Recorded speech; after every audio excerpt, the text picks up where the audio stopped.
Hey, what's up? It's Jake from Section 302 with Miles, and today I'll be doing my part of the video with Sarah about fluid mechanics and boats. What I'm going to do my section on is sailing and lift. I actually grew up sailing my entire life. I competitively sailed through middle school and high school, and I taught sailing in high school as well to kids and adults. That's a little bit about my sailing background. What we're going to talk about today is we're going to talk about sailing theory a little bit and like why it works and the basics of sailing. Then we're going to move on to where lift occurs on the boat, and we'll break that down a little bit. And then finally, we'll go over some real examples or real video from practice, and we can apply the concepts that we talk about to practice. And I think that should be pretty cool. So let's dive right in. Before we get into the thick of sailing theory, I thought it was important for us to all catch up on some sailboat anatomy so we're all on the same page when we start to move into the different components of the boat where lift is involved. So without further ado, let's get into it. Right here is the jib sail, also known as the front sail. The jib is commonly referred to as the turbo for the boat, like the turbo for the engine. And its main function is to redirect breeze so it is more consistent over the mainsail. And the mainsail is more of like the powerhouse or the engine for the sailboat, per se. The jib sail and the mainsail are responsible for the lift that occurs above the water on a sailboat. They actually have an airfoil shape. We'll get into that a little bit later. But as far as lift below the water, the centerboard right here is mostly responsible for that. And also the rudder. The rudder is used for mainly steering, but it does provide some underwater lift so we can sail upwind. If your fluid mechanics gears are already kind of turning from this diagram, right here I've included telltales. They're usually included in multiple locations on sails, most commonly on the front of the jib and right off the back or the leech of the mainsail. And what they actually do is monitor flow and pressure differentials. When I'm teaching sailing, I usually just tell people it's an indicator to change sail trim. But in the fluid mechanics standpoint, that's what they're really doing. They're usually made out of pieces of yarn that are stuck where the circles are. So yeah, let's get into theory. All right, now that we're caught up on sailboat anatomy, let's go into a little bit of sailing theory and how sailing works, what you can do when you're sailing, what can't you do, and so on and so forth. So sailing is always dependent on the wind direction. It doesn't matter on the direction of the lake or the size of the lake or the coastline or anything. It's always dependent on the wind direction. And the first thing we should go over is that you can't sail directly into the wind direction, or for that matter, in this angle, the slice of pie I've drawn here, called the no-go zone. You'll end up in irons where the flow is the same on both sides of the sails. There's no way to manipulate your sails to move yourself that direction upwind. So it's just impossible. And the no-go zone is symmetrical on both sides of the breeze, and this entire angle theta here is usually somewhere around 75 to 100 degrees, and that's totally dependent on boat design. If you're in a catamaran, you're typically looking at like 110, 100 degrees. If you're in a single sailboat, you're looking more like 80 to 75 degrees. The ones you can rent at hoofers, FJs and 420s, is what we use in college sailing as well. You're typically looking at that slice being around 80 to 90 degrees.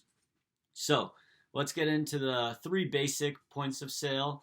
I want to note that this is a continuum before we start, but let's get into it. So the closest you can sail to the wind direction, angle-wise, is called close-hauled, and it's symmetrical on both sides. So you can sail this angle on both sides of the breeze direction, and that's when your sails are trimmed all the way in.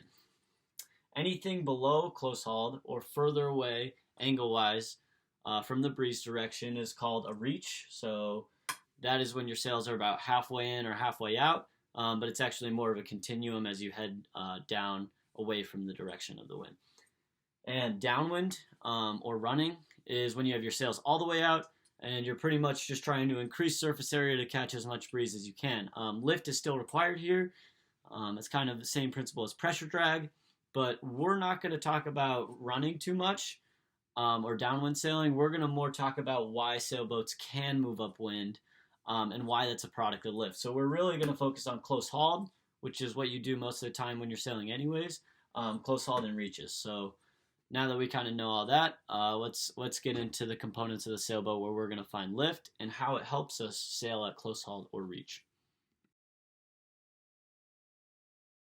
All right, as I said earlier, we're going to focus on the close hauled sailing direction and the science behind that, because it's kind of the best representation of sailboat design and how we take advantage of lift to be able to sail close to the wind direction, which is kind of an amazing feat that we figured out. So the two components that cause lift on sailboats and that we're about to look at are the sails. So we're going to look at the sails, and that's our above water foils or our airfoils.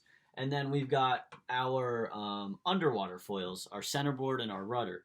And those cause underwater lift, and those are our water foils. So let's get into it a little bit. I broke down a scenario of a sailboat accelerating up into close hauled.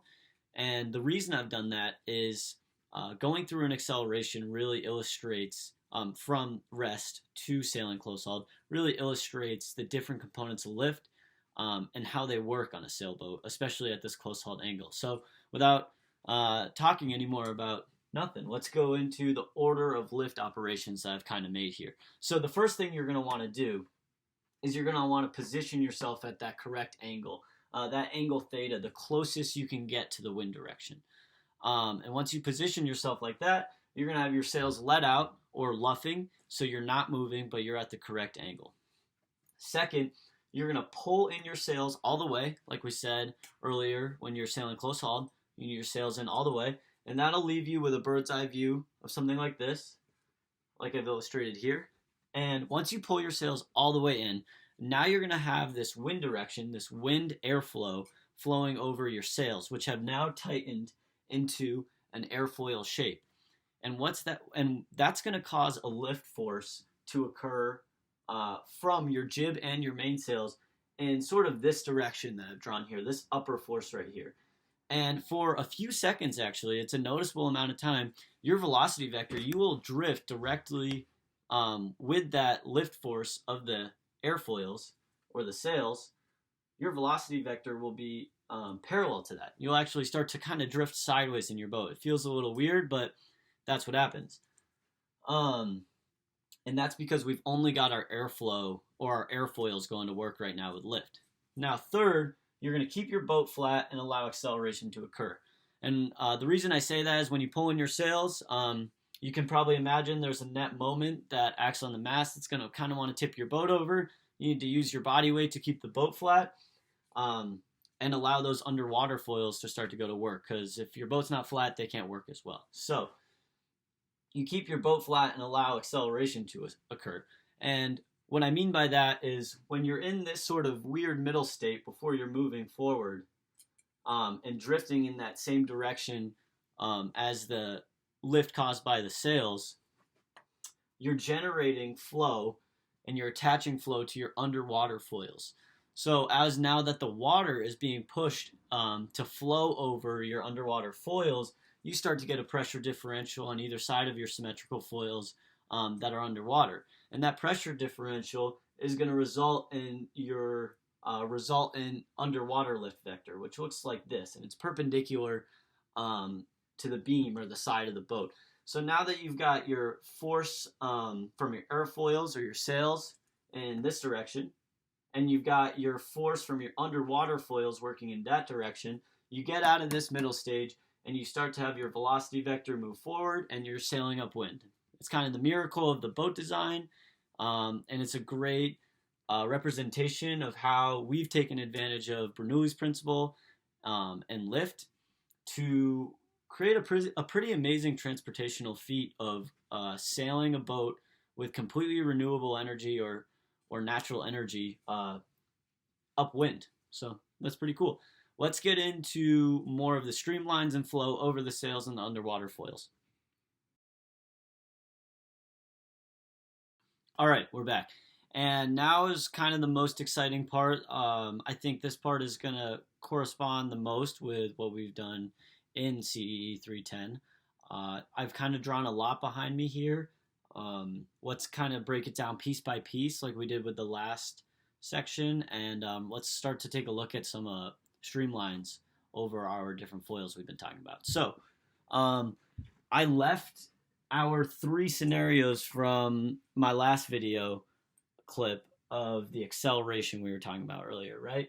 The boat stopped with its sails luffing, the boat with its sails trimmed in, and it's in that sort of weird intermediary period where you're just getting lift from the sails.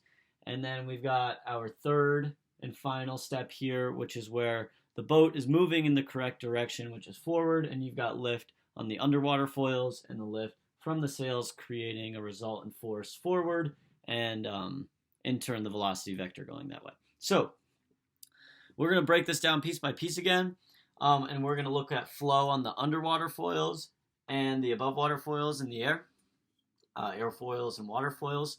And I've kind of taken out the effects of the rudder for the water foils because they're relatively small. The rudder is mostly used for steering, and for the purpose of this video, I felt it was more important to just focus on one underwater foil and one above water foil. So I've done the same with the sails. We're only going to look at the mainsail. I'm sorry, we don't have unlimited time. I don't have unlimited knowledge, so we're just going to kind of go like that. So without further ado, let's get into drawing some streamlines here. So as I've illustrated before, we've got the wind direction coming from the top of the board. And let's just take a look at our airfoils first. So in step 1, we can kind of ignore just drawing streamlines overall because our sails are luffing. What that really would be is just total turbulent flow over the sails. The sails are loose. They have no shape, really. They can kind of flap around. There's no real flow going on. Well, there is flow, of course. There's a bunch of turbulent flow, but nothing that could really provide us with much lift. So let's take a look at the mainsail when we've pulled in our sails, and we've got our wind direction coming down, and we've got our streamlines coming down to our mainsail, which is trimmed in, and now taking this airfoil shape, and let's see what happens here. So we've got, and let's keep in mind the conservation of energy and momentum, because it is imperative to have those principles with us as we're talking about lift here and why these streamlines do what they do. So we have a streamline here, and we're going to call that our stagnation streamline, and that streamline is a wind airflow line coming in here, and I have it dotted. The conservation of momentum says if we're going to have a stagnation streamline coming in, we need it coming out at the same elevation too. But that's going to hit the mast right there. That's that purple dot in both of these diagrams. And we basically need to include that for the rest of this to make sense. So we got our stagnation streamline there. I'm going to put a little ST. And let's start drawing our other streamlines. So what about the streamline right above our stagnation streamline? Well, since our stagnation streamline has kind of turned all its dynamic pressure into static pressure, so now there's a high presence of static pressure at the front of the mast. What it's actually going to do, it's going to push this streamline up over the top of the sail, traveling this distance, staying tight to the back of the sail, and back to its streamline elevation it started at. All right, so that's our first streamline. And I just want to keep in mind that we're drawing within the boundary layer here. We're not going to really talk about anything that goes on outside the boundary layer. We're more interested in what goes on in the boundary layer in this video. So let's do the same thing with this streamline. It's going to take shape here, follow closely along the back end of the sail, and return to its original elevation. And this one's going to have a similar behavior. All right? And now, so that's on the outside of the sail. Let's start to draw the streamlines on the inside of the sail. So like we said, this high static pressure caused by that stagnation streamline is going to kind of force our streamline below it to sort of stay away from it. And there's nothing about the wind direction here that's going to push this streamline that way into the sail. So you see how we have kind of a large voided area there in our streamline diagram. So that's going to be important when we talk about it later. And a similar thing down here. So now we have our streamlines drawn of what's happening over our airfoil on step 2, right? When we have our sails trimmed in, we're kind of drifting downwind a little bit, and we're going to see why that happens. So as we learned from class, we have very close streamlines here, which indicate an area Um, this area right here has low pressure, right? Because high velocity, low pressure.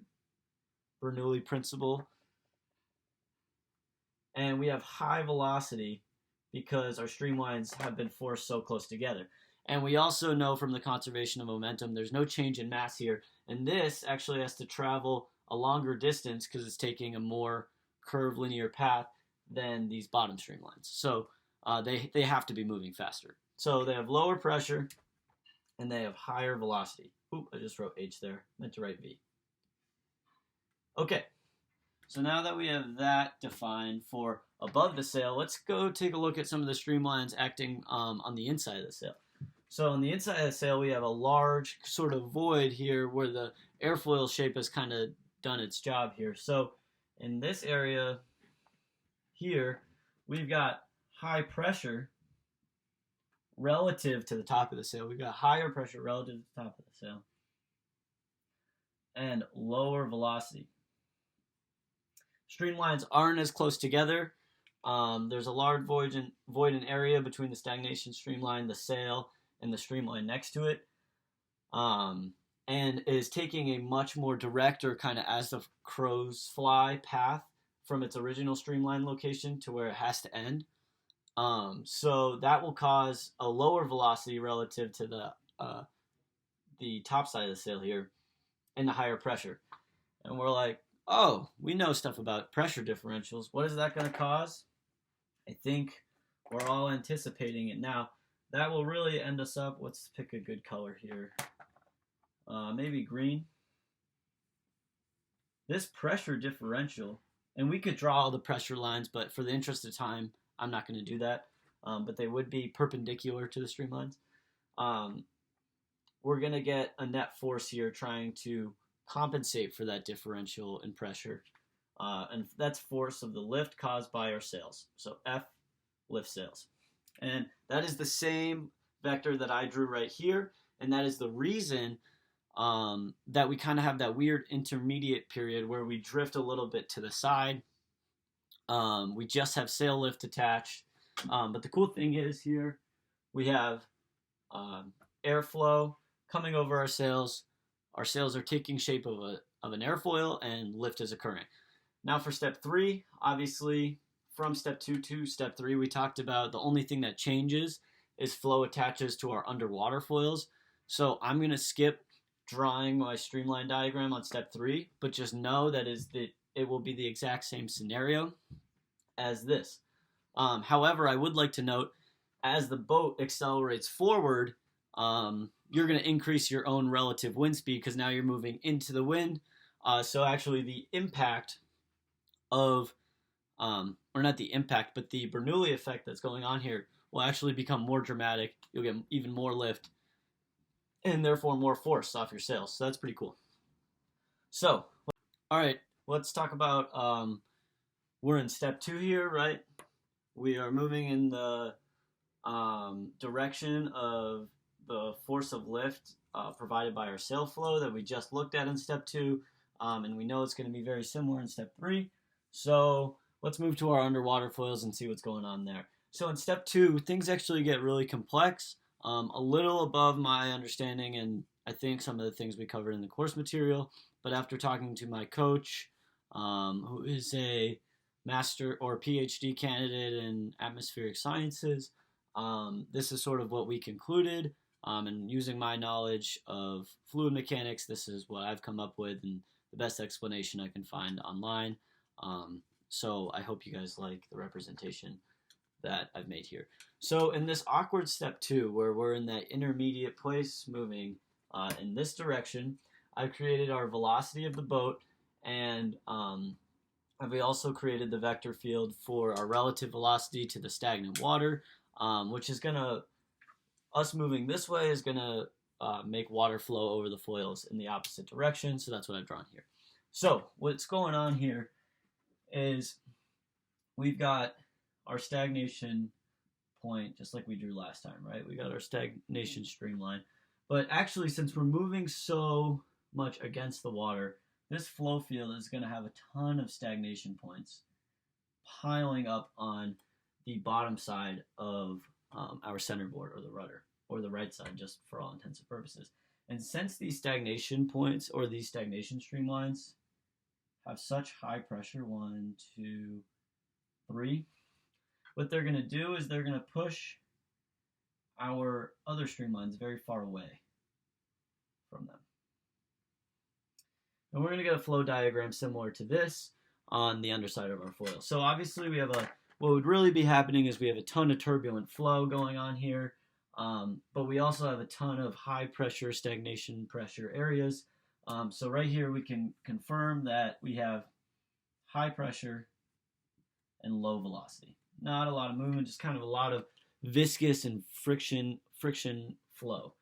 And then as this is occurring on this side, we're going to kind of have a vacuum effect on the other side of the airfoil. In order to compensate for that high pressure, we're going to have really high speed water coming very close to each other, streamline wise, over the other side of the foil. And we can see that we have a lot more area in between our streamlines over here, saying high pressure, I said H again, high pressure and low velocity.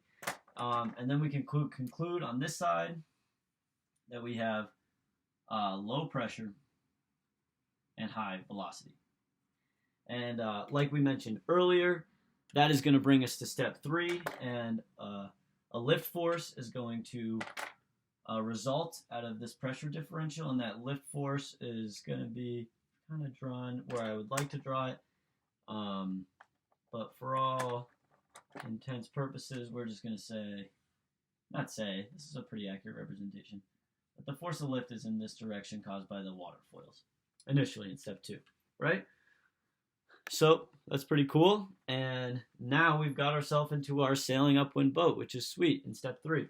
And I'll just kind of quickly go over, I know it's been a pretty long video already, and I want to get to the practice footage, so let's just quickly go over what the flow might look like in step 3 when we're sailing forward. So we do need this force of lift as we're moving upwind, but the reality is a sailboat kind of takes this sort of path. It moves in the directions going upwind, drifts downwind a little bit, and then moves upwind again, down, up.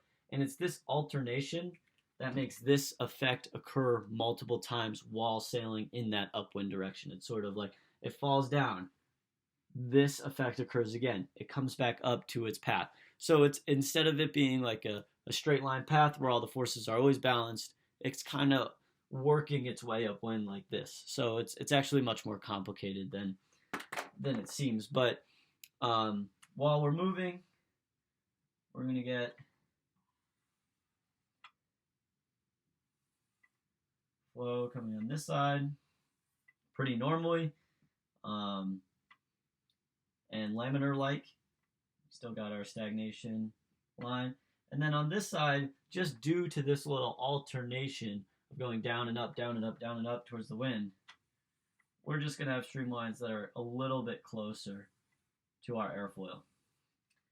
And, you know, our force of lift that's acting in this direction from our water foils is going to alternate from maybe a relative size of this size down to this size at some points. And then maybe when we're at a dip like here, when we're moving more in that intermediate phase kind of awkwardly, we'll get back to that larger force of lift from our underwater foils. But that's all I have on streamlines and our airfoils and underwater foils. And that's enough science for me. Let's get into the practice footage, and thanks for listening.